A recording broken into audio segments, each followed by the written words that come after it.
નમસ્કાર મિત્રો, એક ચોંકાવનારી ઘટના સામે આવી રહી છે જેમાં એક પતિએ કહ્યું હતું, સાહેબ મને બચાવો. રાત પડતા જ પત્ની ઈચ્છાધારી નાગ બનીને મને ડસવા દોડે છે. ધ્રુસકે ધ્રુસકે રડતા પતિની ફરિયાદ અધિકારીઓ પર ચોંકી ગયા હતા. ઈચ્છાધારી નાગની વાતો તો આપણે બોલિવૂડ ફિલ્મોમાં જોઈ હશે અને ક્યાંક ક્યાંક વાંચી પણ હશે. જોકે ઉત્તર પ્રદેશના સીતાપુર જિલ્લામાં આવો જ એક વિચિત્ર કિસ્સો પ્રકાશમાં આવ્યો છે. સોશિયલ મીડિયા પર ખૂબ જ વાયરલ થઈ રહ્યો છે, જેમાં એક પતિએ પોતાની પત્ની રાત પડતા જ ઈચ્છાધારી નાગિન બનીને મને ડસવા દોડતી હોવાની ફરિયાદ કરતા અધિકારીઓ પણ ચોંકી ગયા. આજથી 2 દિવસ પહેલા ઉત્તર પ્રદેશ સરકાર દ્વારા લોકોની ફરિયાદના નિવારણ માટે સંપૂર્ણ સમાધાન દિવસનું આયોજન કરવામાં આવ્યું હતું, જેમાં ઉત્તર પ્રદેશના મહેમુદાબાદ તાલુકાનો લોધાસા ગામમાં રહેતા એક 45 વર્ષીય યુવક પણ પહોંચ્યો હતો, જેણે જિલ્લા અધિકારી સમક્ષ ધ્રુસકે ધ્રુસકે રડતા પોતાની આપવીતી કહી સંભળાવી હતી. વ્યક્તિએ અધિકારીઓને જણાવ્યું હતું કે 2023માં તેના લગ્ન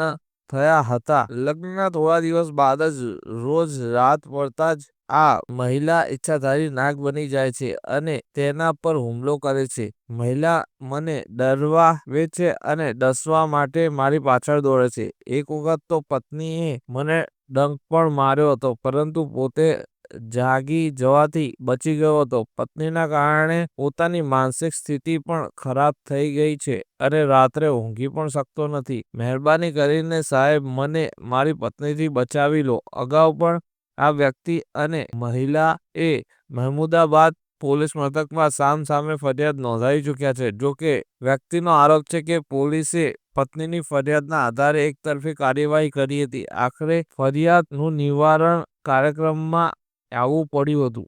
આ કાર્યક્રમમાં ઉપસ્થિત અધિકારીઓએ વ્યક્તિની વાતને ગંભીરતાથી સાંભળી હતી, પરંતુ તેના ઈચ્છાધારી નાગવાળા દાવાને લઈને સૌ કોઈ ચોંકી ગયા હતા. મિત્રો, તમારું શું કહેવું છે આ ઘટના વિશે? કમેન્ટ કરીને જરૂરથી જણાવજો. આવા જ વિડીયો જોવા માટે અમારી ચેનલને સબસ્ક્રાઇબ કરી લેજો.